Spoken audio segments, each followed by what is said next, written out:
Yazenge bimunyeza bukwana. So case but on better application of one and in your border. Wafanya niba na basikali bategeera bulungi abamu. Ate olikapoza gete bilala banaba nabo bayita bilala. Wono singa funa tuli munda twingi noyo gola be rubaga lwali. Kola banenkofu mu muntu yasomya. Katebe namba mfati. Muno obadde otabuse. Ayo batoba fefe katwelidde mu oluku. Dagala. Ekitegeeza 5 bwe yantusera wandifulumye bandigambye ofulumye. Sindikabali yokasi bwe bawonesa. Yo bawandiyigire n'obeera mu paka. Mugambi wagaba nanga bakavali ngabo unaku yasi South. Ati ulira. Abasajja bwe bati. Ulira kyekinawo kyekyo. Bazinga baba tali namunondo ya mukira mukasa. Oyagala Ebimu nzira wali era okutakola bajamingo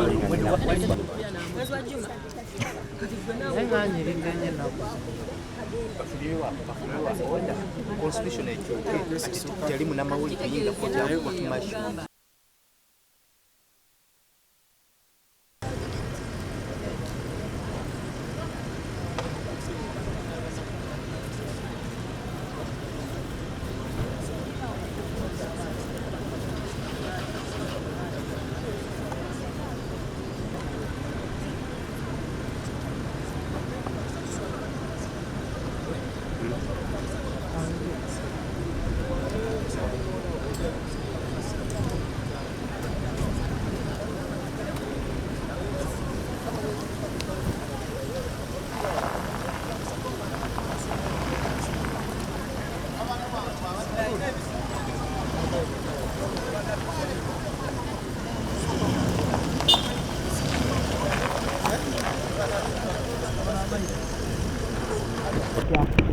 Obwerufu amaziro gennyini tegaliiwo kubanga muba beerufu nga kooti mwagijja mu barracks ne mugireeta mu bantu ate ne mugoba bannamawulire kubanga ekibaddewo ng'era Lopu bw'ayogedde meeya yennyini tosobola mubuuza nti osula mu zooni ki ng'ate meeya w'ekitundu era nabo beesekeredde ne bambuuza ne chairman. So ekyo kiswaza naye kye tuvumirira era nsaba bannamawulire gavumenti weddamu okugoba bannamawulire muzire emikolo gyabwe kubanga tosobola kavalinga nga towuliriza kooti ebadde egamba ki abantu obo bawa half backed. So nze nvumirira ekintu ekyo era bwe bakiddamu omulundi ogwokubiri nsaba bannamawulire mwenna muzire emikolo gya gavumenti kagibe gya kololo basigaze agamawulire ge balowooza agakavalinga bye baagala. So this is my appeal.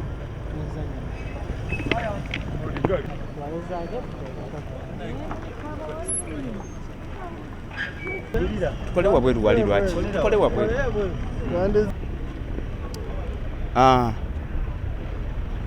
Buno buswavu bwe buli mu kugenda mu maaso ku kye tulabye wano kooti eno y'amagye eri mu buswavu. Gavumenti yennyini eri mu buswavu. Emabegakaawo lwaki olunaku luno bamaze ne baluteekawo Mwai Museveni yavaayo ko lumu nga munnamawulire amubuuzizza omukyala yamubuuza munnamawulire nti Olivia Lutaaya nga naye alabika takola ki tamanyi n'Olivia Lutaaya yaani naye abantu betubadde tukaabira okumala kati emyaka 3 bweddu aho nebiga bigenda mu maaso byonna wano bya buswavu bibali mu kukola bya busaavu y'ensonga lwaki tebaagala na kutunula mu kamera tebaagala kulaba nga byonna ebigenda mu maaso munda temubifuna naye kubibadde mu munda eyo bya buswavu badde baswala n'okuswala nga bo bennyini abalamuzi nga bali mu kusekerera ne ba prosecutors oba benandise ba prosecutors kubanga this is a persecution kati mu mbeera eyo babale tebaagala mu bikwate ku kamera tebaagala kulaga baana bali abalwadde kuba mulimu abaana abalwadde mulimu n'abatasobola kuyimirira nga bali wansi nga balwadde ddala tetumanyi biki bibeera mu ndeeyo kubanga omu ku mabaka waffe bwe yavaayo Honorable Segirinya paka kati akyali kundiri paka kati ali bubi abeera on and off. So ebintu bigenda maaso bino bikyamu era nga tubivumira nasi kuvumirira ne tugenda koma ku kuvumirira kati tukiddemu tuzze olwaleero wano okulaba nga ffe bennyini tweyimirira babatuwe bate babatuwadde ffe baakiri ng'abakulembeze nze mbagambye mu kooti ngambye chairman akulira court martial ne mugamba bo bato batuwanze bajje yabo nze nyingireyo mbereyo gy'emyaka tubagaye ffe ng'abakulembeze batuyingizeeyo batuwa abaana b'abantu abo kuba ffe ng'abakulembeze ffe bino twabyewa ne tugamba tugenda kugendayo tuvuganye gavumenti eno tugijjeko bwe banga tetugijjeko wakiri bakwatemu ffe baleme okukwata abantu ba bulijjo kuba bo tebalina maanyi ffe ng'abakulembeze ffe tulina amaanyi ffe tuwewaayo nga saddaaka okubanga tufiire eggwanga lyaffe nze nga Zaake mbagambye nze munkwate munteekeyo abo mubatuwe kuba tebakisobola kikola ekyo wakiri bakole ekyo ekiri mu mateeka kuba byonna bikolebwa bya buswavu bimenya amateeka era nga tubivumirira kubanga ko teyina kweyisa bweti bana tebalina kubeera mu kkooti y'amagye so it is wrong kubanga kye bakoze olwaleero ne kansala gwe bayita Muwanga Owen olwaleero kansala bamusindise ku rimande ekitalya ng'alina yenna ebinuubule olwaleero kye bamukozeeko bamukutte ne bamuleeta wano kuba bulijjo tubali tumusaba okumala kati ennaku 3 olw'okuba balooya baffe badde bataddeyo episcopus ne basalawo okulaba nga bamuleeta wano ne bamulimandinga naye nga yenna mukube era bakikoze ng'era kamera tezimanyi nga ne balooya baffe tebabakkiriza kuyingirayo ne bamusindika busindisi kakiba kitegeeza kati twagala kujjayo bakadde abamazeeyo emyaka 3 ne kati balina gwe bakutta olwayo kati batandise kubakulembeze basookere waakiri ku pulezidenti waffe Kyagulanyi gwe musooka okukwata bwe mwanga mulowooza nti bano abantu batuju mulowooza abantu bano balina emmundu musookere ku pulezidenti waffe kuba ye komanda in chief ow'abantu ba bulijjo kati oba temusobola kubanga bunkola ekyo mutuwa abantu baffe twagala abantu baffe mulekerawo okubonyaabonya abantu baffe. Ekisookera ddala tuvumirira ensonga y'okusibira bannamawulire wabweru. Lwaki bannamawulire tebabakkiriza kulaga bye balina okulaga? Bannamawulire engeri gye babayisizaamu ekyo ekikolwa kibi nnyo kubanga bannamawulire balina okulaga bannayuganda ekigenda mu maaso. Kiki kye bakweka? Ffe nga tubagamba nti mu kaseera kano oba kkooti erituula mu ggulu oba erituula mu kkooti ya Kisekwa tugenda kulaba nga baganda baffe ne bannyinaffe abaakwatibwa ku misango gino tusaba bateebwe. You said third. Yes, okay. Good afternoon, ladies and gentlemen of the press. We came here for the third time to apply for bail for the now 28 accused persons who have been in detention since May 2021. And we have been able to make an application and presented a number of sureties. You need to know that previously we made applications for the same group and only 4 people were released. So we have 28 people in custody. And to date, the date for the trial of the main case has not been set after close to 3 years in detention, of course, which we condemn. And we have, from maybe for the last 2 years, we have been indicating that the state has chosen to punish people before trial, which goes against all the principles of natural justice, against all the principles set in the Constitution for the conduct of criminal trials. So they have been in detention for that long. We have attempted to apply for bail previously, and it was on both occasions it was denied. So we will not get tired. Court has now heard us and adjourned the matter to the 19th of March to enable the prosecution a chance to come. They have indicated that they want to oppose the bail, and so the court has granted them an opportunity to go and prepare to come and oppose this application that you have made.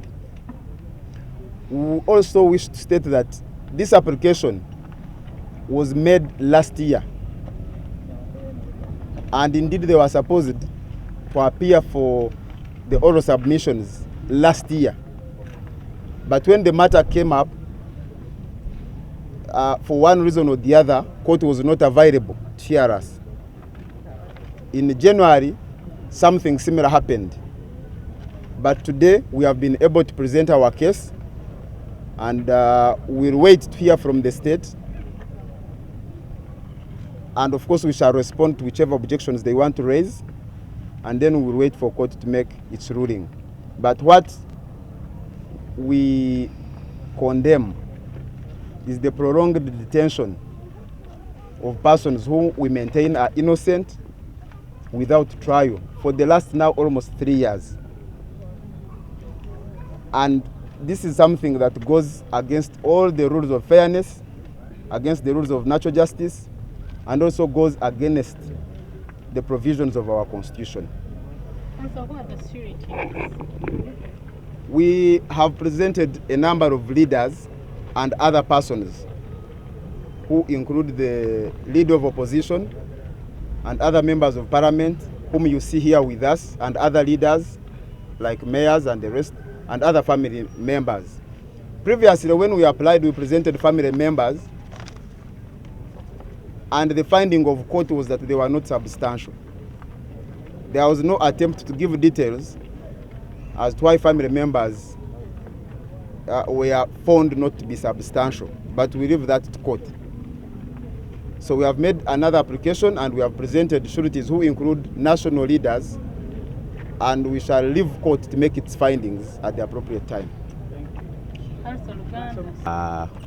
Abantu 28 bakyali mu busibe basaba okweyimirira omulundi ogwokusatu. Nga bwe tumanyi nti okweyimirira kuno kwali kwakulirwa mu mwezi ogw'ekkumi, kooti nga teriiwo, ne bakuzza mwezi ogw'ekkumi kooti nga teriiwo, ne bakuzza wiiki ewedde kooti nga teriiwo. Naye olwaleero kooti neetubeerera ya kisa nnyo neetuwuliriza. Tuwaddeyo abantu abeeyimirira. Abantu bano bonna 28 bamaze emyaka 3 kumpi bukyanga bakwatibwa. Tetumanyi ddi omusango guno, n'olwaleero twogera tetumanyi lunaku ki omusango guno gugenda kuddamu kuwulirwa. Kwegamba kiyinza okubeera nga yo kubanga bo bwe bafunayo omujulizi nga bagamba mujje mu Gwokuna, bwe mumala Ogwokuna nga bagamba mukome omwaka ogujja. So tulowooza nti abantu bano balina eddembe lyabwe okusobola okweyimirirwa. Naye era emirundi egyasooka ebiri kooti yatuwa layini emu ng'egamba nti abantu be muleese okweyimirira tebasaana. Jjukira twaleeta abantu abasoma ne mu nkaaga, ab'eŋŋanda, abazadde b'abaana bano, abakyala baabwe, baganda baabwe, bonna negamba tebasaana. Olwaleero tuleese abakulembeze ba MPs, ababaka ba Parliament 8 ne Meya, ne tubawa mu kooti n'ab'eŋŋanda abamu abalala. Era ne tubuuza kooti ekibuuzo nti aba omubaka MP, omubaka wa Parliament tasaana kweyimirira muntu, ani asaana? N'olwekyo oludda oluwaabi nga bulijjo lubadde lusaba mwezi gumu ne wiiki emu okwetegereza empapula zino ze baali nazo okuva omwaka ogwedde. Kooti neebawo omwezi gumu gwokka. Era kyetulowooza nakyo kyakunyigiriza kubanga nga bwe tugamba nti n'olwali bwe twogera tebannateekayo kuwakanya mu butongole, naye bagaye bagenda kiwakanya, era tugenda kukoma wano nga 19 omwezi ogujja okuwulira okuwakanya kwabwe kwe bagambye nti bagenda kuwakanya okweyimirirwa kuno. Tulowooza nti kuno kwongera kukozesa mateeka okulaba nga abantu bano tebafuluma. Naye ffe tujja kukozesa buli kkubo eririwo okulaba nga tugezaako okuyamba abantu bano okufuluma. Okugobana bannamawulire kye kimu ku ebyo bye tulowooza nti omusango guno baagala guwuliriza, kubanga wadde ssemateeka agamba nti waliwo kooti zirina kuwulirirwa mu lukale oba mu lujjudde. Kooti bw'oba waliwo ebintu by'okwerinda, kooti eyinza okusalawo okugamba nti tukugobemu abamu. Naye guno tekubadde kuwulira musango kubanga okusaba kwe baateekawo kwali kwakuwulira abajulizi nga ensonga gye bawa nti abajulizi baabwe batyo batunuzaamu kamera kubanga abantu babatiisatiisa. Olwaleero tebabadde na mujulizi waabwe n'omu, kubadde kusaba kweyimirira. Bashuriti oba abazze okweyimirira tebatya bo batunuzaamu kamera. Kwegamba ekigendererwa kyakwongera kulaba nti buli kkobo lyonna eririwo ery'okulaba nga bagukwata mu ngeri y'okukusa balikozesa. Teri muntu ayinza kuba mu mbeera nnungi ng'abadde mu kkomera ne bagwa mwaka gumu. Naye ate ekibi nti ate abamu balwadde, abamu eddagala mu makomera teri bamala erimu, abamu balina endwadde ezeetaaga obujjanjabi obw'enjawulo. So tebayinza kuba mu mbeera nnungi.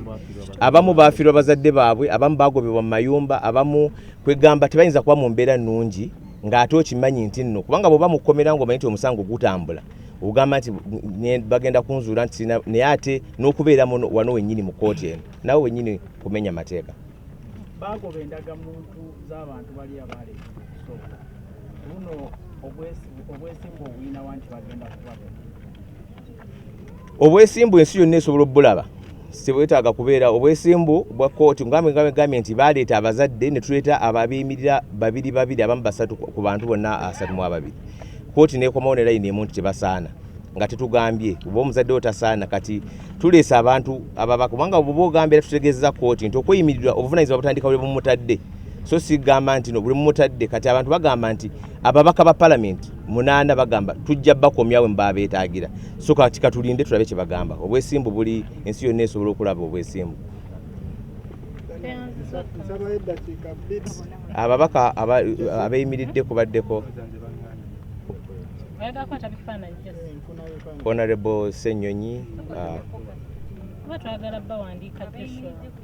Honorable Senyonyi, Honorable Balimwezo, Honorable Goreti Namuga, Honorable Helen Nachimuli, Honorable Isabire David Aga, Honorable Aisha Kabanda, Obakari Kamba, so since this was Honorable Senyonyi, Honorable Nachimuli Helen, Honorable Kabanda Aisha, Honorable Namuga Goreti, Honorable Isabire David Aga, Honorable Balimwezo Ronald, Honorable Francis Zake, Honorable Mukasa Aloysius Talton Gold, ne His Worship Ali Nganda Kasiri.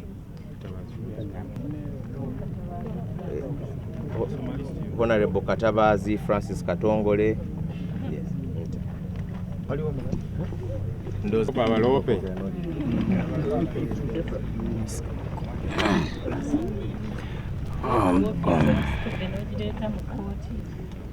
Olilede. Okusookera ddala tuvumirira ekyokugalira bannamawulire ebweru mu musango nga guno kubanga guno musango gwa bannayuganda era ng'etteeka bwe ligamba eggwanga ligoberere mwemba mugamba abantu bano mubavunaana emisango bwegiti kale ffenna tugoberere n'abatali wano balabe kyekigenda mu maaso kikye mukweka namole nibasindiikiriza ebweru ffenna ne bagamba nedda amasimu tegajja kuyingira muba mukweka ki bwe mubanga mugamba nti guno musango gwa ddala era nga balina okuguwoza ensonga eyo tetukkaanya nayo pozi nga batugamba abantu bano balina kye bakweka. Ekyokubiri njagala kwebaza bakulembeze bannange ababaka 8 ne meeya omu abazze tulabe nga tweyimirira bannaffe twagamba tugenda kukola kino kubanga be basooka okuteekayo balooya bateekayo abazadde baabwe abakyala abaami ab'eŋŋanda nakikooti negamba nti abantu bano bawewuka ate ng'ekyo tetukkiriziganya nakyo ogamba otya nti omuzadde w'omuntu mukyala w'omuntu baawe awewuka tasaanidde kumweyimirira kijja kitya ne tugamba kale kati ng'abakulembeze katujje tweyimirira abantu bano tulabe kooti kyene tugamba nti oba naffe tetusaanidde era tulindiridde 19 of course tugamba nti n'aka kaseera kawanvu nnyo abantu bano bamaze ebbanga ddene emyaka 3 amu n'okweyongerayo bali mu nkomyo ku bisango sange bitategerekeka abamu ku bo ebisango bazze babikyusa batandika ne kino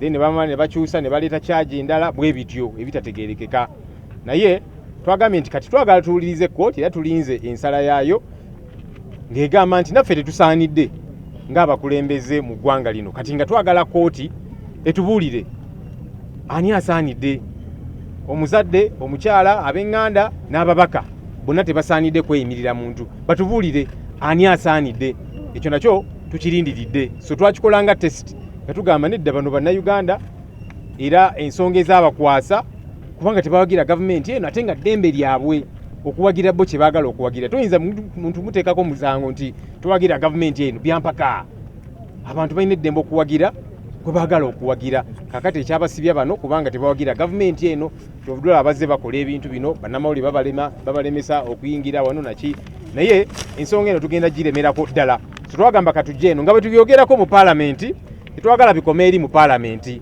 twagamba nti katwesitule ng'ababaka tujje tweyimirira abantu bano of course kibeerako conditions bukwakulizo nti kaakati omuntu ono wajja kubaayo oba bail fees wajja kubaayo nti kaakati omuntu ono era babitubuuziza wali bw'anaabulawo n'atajja ne mbagamba nze wendi bwe mba mulowooza nti omuntu oyo okumuta nti ajja kubulawo nze wendi ne ofisi yange gye ntuula mugimanyi n'ababaka bano n'abakulembeze bano ffe weetuli kubanga bano bannaffe era babalanga bwemage.